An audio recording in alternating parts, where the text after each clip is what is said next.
At 65 years old, this is something important that I've noticed that I want to share with you today. Almost every self-help book tells you the same thing. To be happy, you just have to learn how to let go. Let go of the past. Let go of control. Let go of expectations. Now, it sounds simple until your subconscious hears that.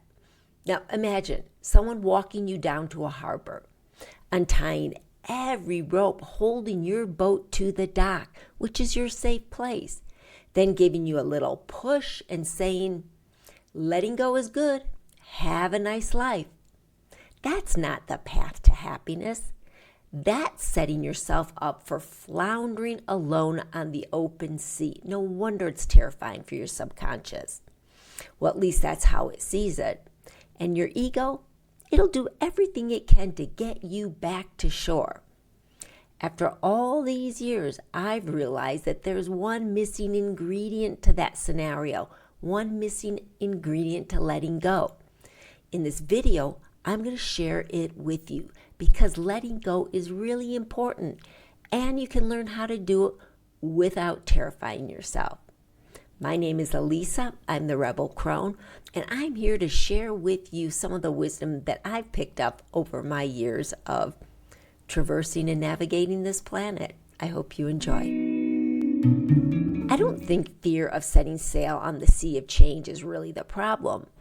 I think what people are deeply afraid of is leaving the dock without a plan. Because we all know what happens to a small dinghy bouncing around at the mercy of winds and tides, aimlessly being tossed around. And I know this feeling all too well. I bet you have too.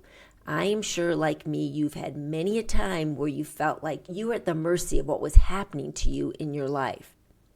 Every time I made a big declaration that I was going to let go of something, deep inside in my subconscious, what I heard was, you are going to let go of everything that has made you feel safe?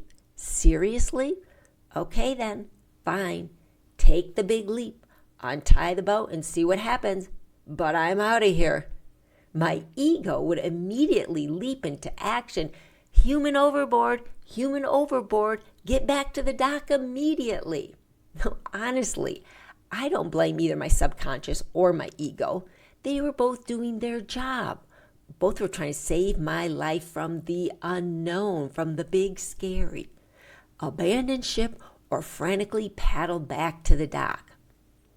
Now later I learned that my subconscious was well aware of the tricky waters of the unknown and my ego couldn't tell the difference between real danger and trying something I had never done before. To both of them, the very thought of letting go into the unknown sent red alerts through my entire system. This is the key that I learned from a mentor many years ago. This is what I'm excited to share with you today because I feel that it's the missing part of the typical just let go equation. What they forgot to tell you is that before you let go, you need to know what you're letting go toward. It is that simple. When I heard this teaching, I took it to heart and started applying it. Anytime the winds of change started kicking up, whether I was thinking about moving, changing careers, or ending a relationship, I stopped focusing only on what I wanted to leave behind. Instead, I pictured the kind of shore I wanted to reach. Not the exact shoreline, not every detail, but what the new life would feel like.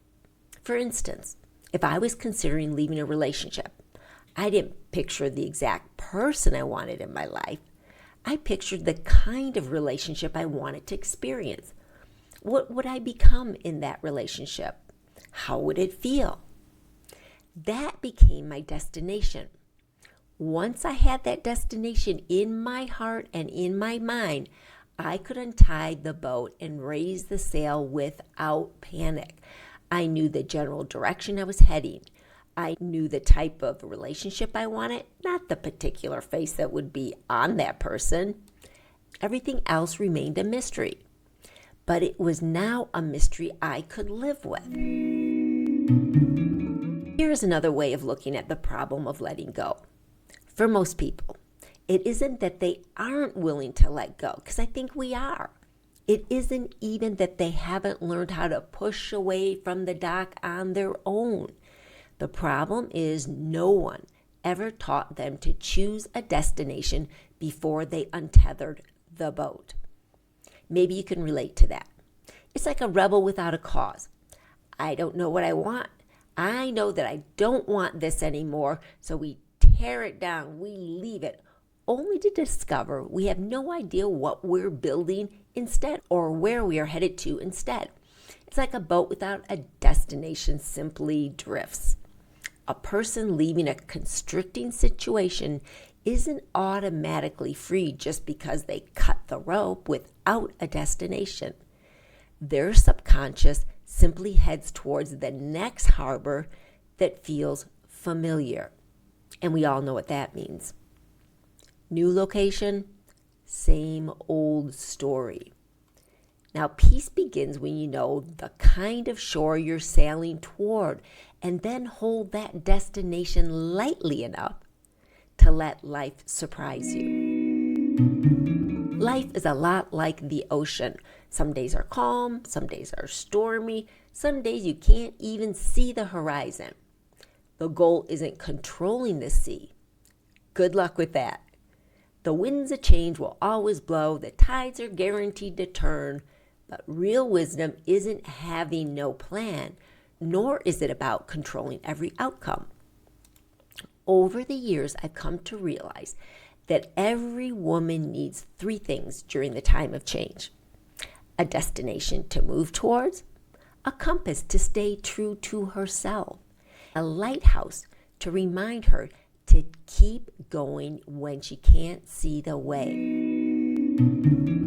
For me, the lighthouse represents the quiet place inside that brings clarity whenever life feels uncertain. Like right now, I'm standing in one of those seasons myself. The lighthouse also reminds me that I don't have to see the entire journey. I only need enough light to keep moving and enough trust to stay the course. You see, you don't let go to become empty or aimless. You let go so you're free to sail toward what truly matters. Know the kind of shore you're heading toward. Trust your compass. Trust the lighthouse when the fog rolls in. Then let the sea surprise you, because peace doesn't come from controlling the ocean. It comes from learning how to sail. And suddenly, letting go doesn't feel nearly so frightening anymore, because once you know where you're going and you trust your instruments that guide you, leaving the dock becomes an adventure instead of another rescue mission. And we don't need another one of those in our lives now, do we? Well, I hope this helps. I hope this message about letting go of and letting go to, and how to navigate these seas of change that you initiate in your life is helpful to you. So thank you very much for watching. I appreciate you. And as always, a little reminder that peace comes from within. It's the beginning and it's the ending and it's everything else in between. I hope you have a wonderful day, and I hope the next time that you let go, you understand what you're letting go to, and then you learn how to navigate those beautiful, interesting, adventurous seas of change.